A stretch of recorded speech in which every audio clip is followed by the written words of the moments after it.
كاك عبد الحكيم فرموا براكم. مريم مستاجة. بلا كاك عبد الحكيم. السلام عليكم. عليكم السلام ورحمة الله وبركاته. كاك عبد الحكيم.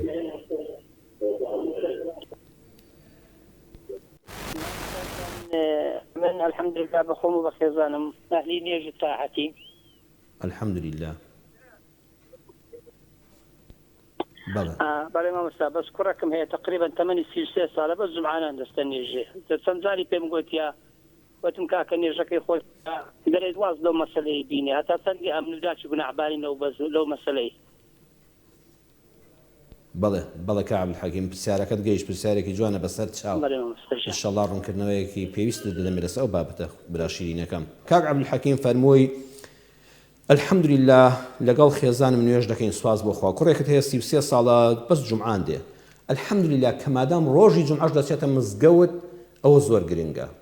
الحەمدولیلا مادام هەر ڕوو دەکاتە قیبلە هەفتە یەک جاریش بێ من هەر دەڵێم زۆر باشە. بەڵام مزگەوت تا مزگەوت فەرقی هەیە. کاک عەبدولحەکیم برای شیرینم الحەمدولیلا ئێوە بە دەوری خۆتان هەستاون ئامۆژگاری بە زمانی شیرین بە نوسح و نەسیحەت نەک فەضیحەت.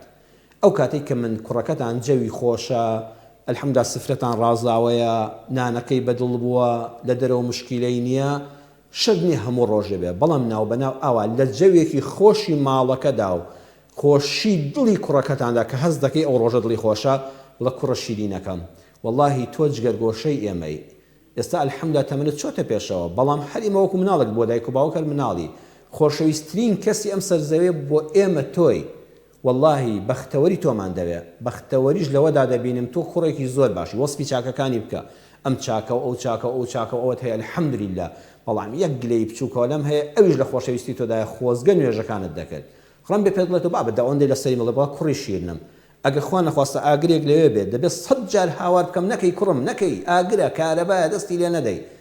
ئێمە ئاگری دۆزەخمان لە پێشە ئێمە سەرمەرگمان لە پێشە ئێمە قیامەتێکی نەبڕاوەمان لە پێشە بۆیە لە تاوانە ئەبێ 100 جار هاوار بکەم کوڕم نەکەی کوڕم لە نوێژدا نەبڕێی کوڕم لە قیبلەدا نەبڕێی سوپاس بۆ خوا تۆ جومعە دەکەی عەرزم کردن مزگەوتەکان فەرق دەکەن مزگەوت هەیە بەخوا بەس خوتبە لە کۆڵ دەکاتەوە 10 دقائقێکە و نە مامۆستا زانیوێتی دەڵێت چی بەخوا نوێژ خوێنانیش مەگەم کابرا دڵێت بەخوا مزگەوتەکە وتارەکەی باش بوو چ بوو والله نەمزانی باسی کرد بەڵام بە هەر 5 دقەمان پێ چواتینە دەرێ نە مزگەوت وتاری جومعە دەرسی هەفتانەیە ئەگەر بیبە بۆ مزگەوتێک لەگەڵ خۆتا کە دەرسی هەفتانەی تێدا بخوێندرێ کە وتاری منهەجی تێدا بوترێتەوە کە دڵی ئینسان ڕاستڵەکەنێ بەرامبەر بەخوای پەروەردگار والله وتارمان هەیە کە گوێی لێ دەگری ئینسان دەڵێ بەر دەبێ بە ئاو وتاری شەی مامۆستا ئەو قافیانە لەکۆڵ خۆی دەکاتەوە بە 5 دقە 7 دقە 10 دقە خەڵک لە دەری مزگەوتە وەڵا هەرەوەیە چوونە مزگەوت ئەینا لە دەرێ لە خەڵکی پرسەڵێن وڵای وتارەکەی بۆی باش مامۆستا کورد بوو چونکە کابرا تاقەتی نێدانیشێ تۆ بە دوی وتاری منهەجیدا بگەڕێ